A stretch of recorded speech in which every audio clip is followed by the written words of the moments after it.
Sinalização viária é dispositivo de reflexão e refração da luz, quer dizer, reflete a luz bate ali, ele reflete. Utilizado na sinalização de vias e também em veículos. Vocês já viram isso, não já? Às vezes está andando numa rodovia à noite, o farol bate naqueles refletivos luminosos que tem nas margens da pista, no meio da pista. Aqueles refletivos ali, é isso que ele está falando, é dispositivo de reflexão e refração da luz. Os automóveis também, os veículos também têm isso. Um veículo pode estar lá desligado, estacionado. Você bateu o farol na traseira dele, parece que está com a lanterna traseira acesa, não é? É por causa desses dispositivos de reflexão e refração da luz. Tá? Como é que é o nome disso, hein? Catadióptrico, registrador de velocidade de tempo, indicadores luminosos de mudança de direção ou dispositivo para controle de luzes.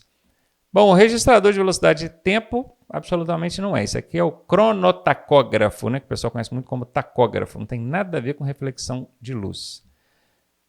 Indicador luminoso de mudança de direção é a seta. Não é o caso. A seta ela tem a luz dela mesma, ela não só reflete a luz. Dispositivo para controle de luzes não é de controle, é para refletir a luz que bate nele ali. A resposta é essa aqui, ó, catadióptrico. Professor, mas que nome miserável de difícil de guardar, hein? Pois é, ele é muito conhecido popularmente como olho de gato. Olha o zóio de gato aí, mineiro fala zóio de gato. Olho de gato. Olho de gato é o catadióptrico. Esse é o nome técnico correto desses dispositivos de refração e reflexão da luz, que são utilizados tanto na sinalização de vias quanto na sinalização de veículos. Mais um sobre o meio ambiente, ela diz o seguinte: para promover a boa interação social no trânsito é necessário, interação social. Ajuda mútua. Ajuda mútua é quando é um ajudando o outro. Fica lindo, né? Então aqui, ok. A fim de evitar ou solucionar problemas no trânsito. Gostei, tá bom. Letra B. Não abrir mão dos seus conceitos, mesmo diante do direito alheio. Poxa, se a outra pessoa está no direito dela, mas eu não concordo porque eu tenho um conceito pessoal, eu não vou abrir mão do meu conceito, mesmo sabendo que ela está no direito dela? Isso não é forma de ter uma boa interação social, não, né? Tá fora. Reprimir condutores que cometem erros no trânsito. Gente, todo mundo comete erro no trânsito. Não tem esse nem aquele. Todo mundo. Eu cometo, todo mundo comete. Reprimir é o quê? Chegar e falar, só você errou, não sei o quê. Você acha que isso vai dar bom para uma boa interação social? Vai não, né? Letra C está fora. Deixar de dar passagem a condutores folgados. Pensa, um condutor folgado. Você está lá na faixa da esquerda, já no limite de velocidade da via, a via só permite andar até 80, você já está a 80. E ele chega atrás de você, fica piscando farol, buzinando, pedindo passagem. Ele é folgado, não é? E aí você vai deixar de dar passagem para ele. Olha, se você fizer isso, se você deixar de dar passagem para esses condutores folgados, primeiro você vai estar cometendo uma infração de trânsito, porque é dever de todo condutor dar passagem quando solicitado. Não importa se ele está excedendo a velocidade, isso não é problema seu. Você não é guarda de trânsito e nem é radar de trânsito. Ok? Segundo, que fazendo isso, deixando de dar passagem, em hipótese alguma você vai estar criando uma boa interação social. Boa interação social, meu querido, é quando você abre mão até dos próprios direitos para ter uma boa convivência. Imagina se você fizer isso aqui, que inclusive é ilegal, acabei de falar que é infração, você tem que dar a passagem, mesmo que o cara for folgado. Então aqui não dá, né? Letra D está fora, ficamos então com a alternativa A. Infrações e penalidades. Deixar de guardar distância de segurança. Olha, não preservei ali distância lateral ou de segmento, distância frontal, entre o meu veículo e os demais. Isso é infração de natureza o quê? Quando fala a natureza, qual que é a natureza da infração? Ele quer saber qual que é a gravidade dessa infração. Ela é leve, ela é média, ela é grave ou ela é gravíssima? Eu costumo ensinar um macete, porque isso aqui é o tipo de questão covarde, né? Você tem que decorar todas as naturezas de infrações, é complicado. Mas eu costumo ensinar um macete que ajuda, só que esse macete que eu ensino, ele é aplicado em 60% das vezes. 60% das vezes ele dá certo. 40% ele não dá certo. Eu nem gosto de ficar ensinando macete que não seja aplicável em pelo menos 80% das vezes, sabe? Pelo menos 80%. E aqui é só 60%. Então, tipo assim, não deveria nem ensinar. Mas na falta de um macete melhor, que tem anos que eu venho tentando desenvolver e não encontrei, eu acabo ensinando esse macete para saber qual que é a natureza da infração, que ajuda em 60% das vezes. Então, você vai conseguir decorar todas as infrações? Não vai. Então, usa o macete. Cada 10 vezes que você usar, 6 vai dar certo. 4 não vai. Quando der certo, você me agradece. Quando não der certo, você não me xinga não, tá? Porque foi o melhor que eu consegui fazer aqui. E esse macete é o seguinte, você vai analisar a situação e se essa situação que você está analisando aqui na questão, ela oferecer risco direto à segurança ou à vida, a infração é grave ou gravíssima. Se não oferece risco direto à segurança nem à vida, ela é leve ou média. E aí vamos analisar. Deixar de guardar a distância de segurança. Lateral e frontal. Não guardei distância. É perigoso, porque eu estou andando muito colado no veículo da frente, ou passando muito perto do veículo que está do meu lado, é perigoso. Oferece risco. Mas oferece risco direto à segurança ou à vida. Se você entende que sim, que oferece risco direto, não é indireto não, tá? É direto. Você vai marcar, se você acha que oferece risco direto, você vai marcar grave ou gravíssimo. Então, aí você já eliminou duas, você vai chutar só entre duas, fica bem mais fácil de acertar, né? Você acha que não. Eu acho, Ronaldinho aqui, analisando essa questão, eu não vejo risco direto não. Até vejo como situação perigosa, mas risco direto à segurança ou à vida? Não. Então, eu iria de leve ou média. Só que não é. Essa infração aqui é grave. Então, para o Detran, ou para o legislador, né, que não foi nem o Detran, foi o legislador, essa situação aqui oferece risco direto. Então, ela tem que ser grave ou gravíssima. No meu entendimento, não ofereceria risco direto, não, mas o legislador entende que sim. Então, nesse caso, entrou aqui na grave, beleza? Dificilmente a infração vai ser gravíssima se ela não tiver, assim, uma situação muito nítida de perigo. Por exemplo, avançar um sinal vermelho do semáforo, o risco de acontecer um acidente é muito grande, não é? Aí sim, é um risco alto. Aí eu iria de gravíssima. Agora, sem o cinto de segurança, é perigoso. Mas é certo que isso vai provocar um acidente? Não vai, né? Às vezes a pessoa dirige sem cinto para lá e para cá. Então é grave, não chega a ser gravíssimo. Avançar o sinal vermelho, alto risco, gravíssima. Sem cinto, risco, mas um risco não tão alto, então eu vou de grave. Agora, quando é risco baixo, baixinho mesmo, praticamente não tem risco, é só porque é infração, mesmo tipo estacionar longe da calçada, coisa do tipo, aí vai entrar em leve ou média, beleza? Essa aqui é letra D de dado. E aí, tá gostando da aula? Eu sou o professor Ronaldo Cardoso e tenho o caminho das pedras para você chegar à sua aprovação da forma mais suave possível. Se você fizer exatamente o que eu te pedi, eu garanto que você passa. Clique aqui no primeiro link da descrição e vem ser aprovado com a gente. Questão sobre normas de circulação. Constitui equipamentos de uso obrigatório, exceto. Tem gente que tem dificuldade de responder essas questões que aparecem com exceto. Então presta atenção nesse macete que eu vou dar para você aqui. Quando aparecer um exceto numa pergunta, você vai riscar o exceto, eliminar ele e vai acrescentar um não antes da pergunta. Beleza? Pronto, pode ler a pergunta agora sem o exceto que vai dar certo. Ó.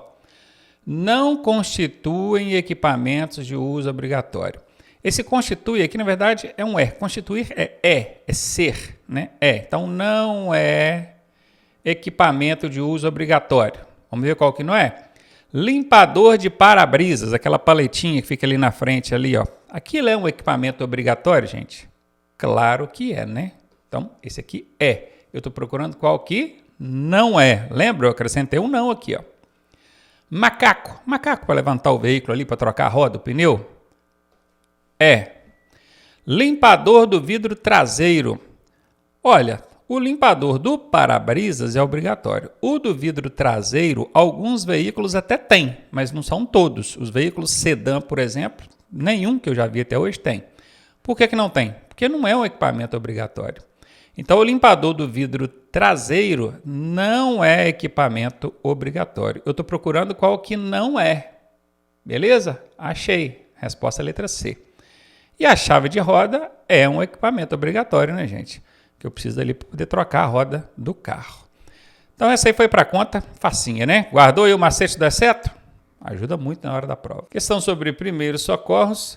Uma pessoa bateu a cabeça, perdeu a consciência e depois acordou dizendo que está bem. O que fazer? Se ela se sente bem, então não há necessidade de ir ao hospital. O que você acha? Letra B. Recomendar que a pessoa fique acordada por 24 horas. Estranho, né? Letra C. Nesse caso, mesmo se sentindo bem, a pessoa precisa passar por avaliação médica. E letra D. Levá-la ao hospital somente se tiver que fazer curativo. Nessa última aqui já dá para eliminar de cara por causa do somente. Somente é uma casca de banana e onde tem casca de banana é 90% de chance dela ser falsa. Então tá fora. E aí a gente ficou...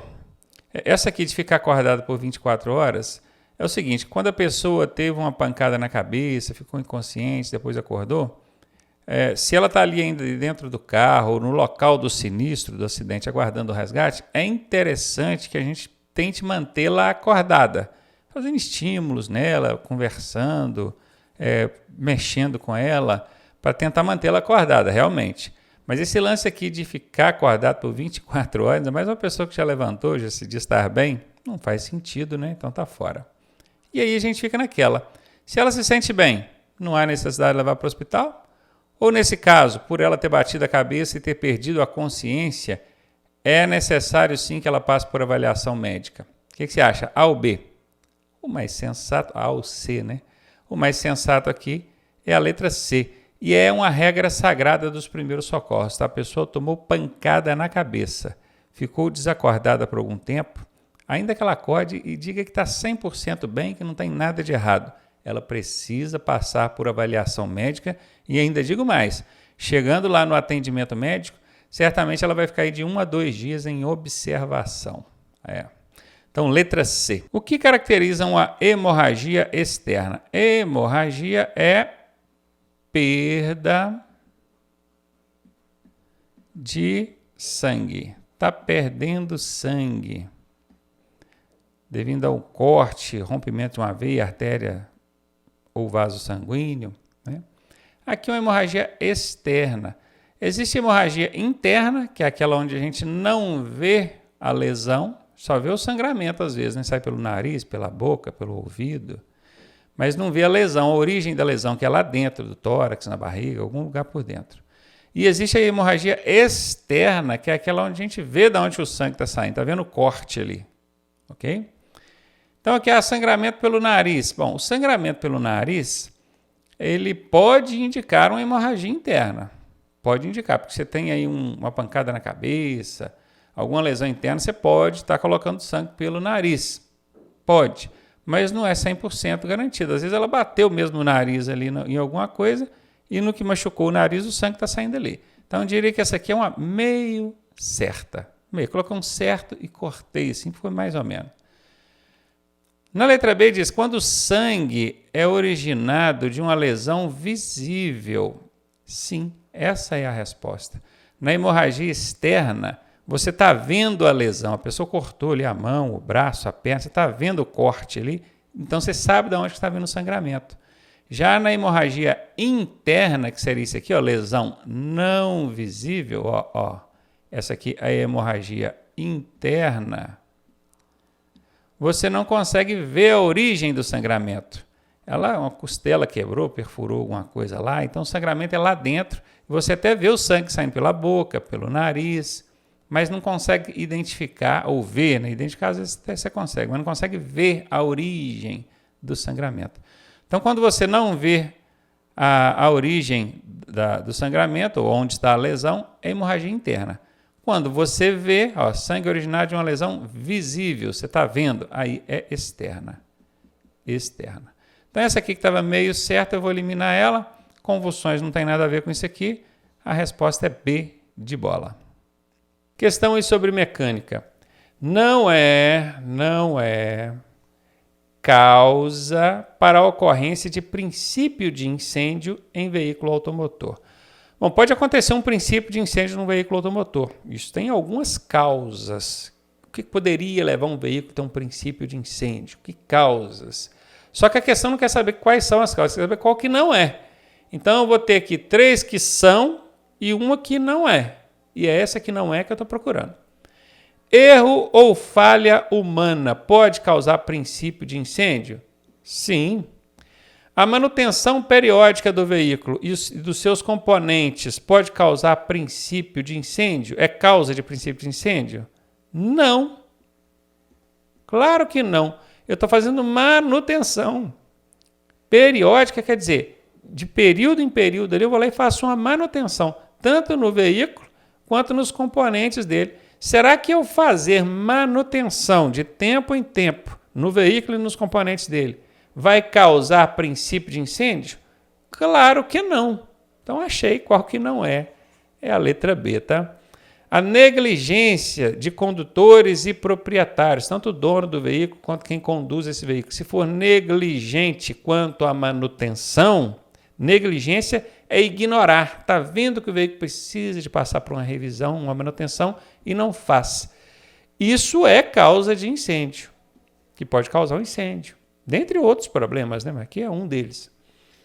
Consertos ou instalações mal realizados. Claro, isso é uma causa que pode gerar um princípio de incêndio. A única que não é mesmo é a letra B de bola, questão relativamente fácil, né? Meio ambiente. Um dos principais problemas urbanos é o excesso de emissão de ruídos, poluição sonora, muito barulho. Os proprietários de veículos podem ajudar na redução deste problema da seguinte forma: utilizando combustível especial. Bom, se existe um combustível especial, vocês acham que utilizando ele vai ajudar na emissão de ruído, ou seja, vai sair menos barulho lá pelo escapamento? Absolutamente não, né? Mantendo o silenciador em bom estado de funcionamento. Silenciador é um componente ali do sistema de escape do veículo que abafa os ruídos resultantes do funcionamento do motor. Se você mantém ele em bom estado de funcionamento, você está utilizando um meio aqui que ajuda a reduzir o problema da poluição sonora. Então, isso aqui serve como resposta.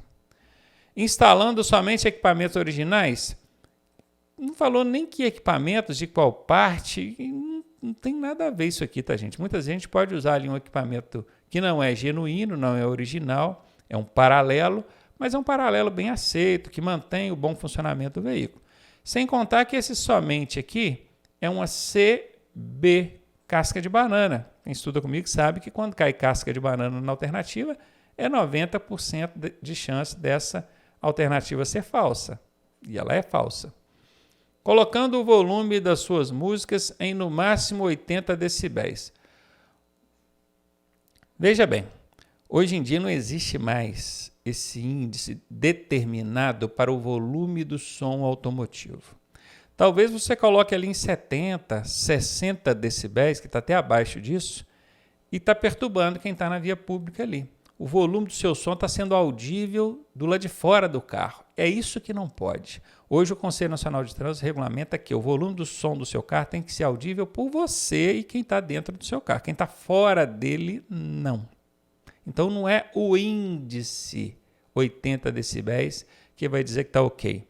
É o fato de alguém estar ouvindo do lado de fora e estar perturbando ele. Agora mesmo eu estou gravando aqui uma videoaula, se passa um veículo aqui com som de 80 decibéis, vai perturbar aqui, vai atrapalhar o meu trabalho. Se você passa em frente a um hospital, pode prejudicar, assustar ali um cirurgião que está com bisturi na mão, ou em frente a um templo religioso, uma escola, onde espera-se silêncio, tá vendo? Então tem que ter o bom senso. Além de ser cumpridor da lei, tem que ter o bom senso de entender que a música do seu carro é para você ouvir. Se você gosta de ouvir música muito alta, não é dentro do seu carro que você vai conseguir fazer isso não, tá? Porque hoje em dia não é permitido nem usar mais o fone de ouvido, então não dá.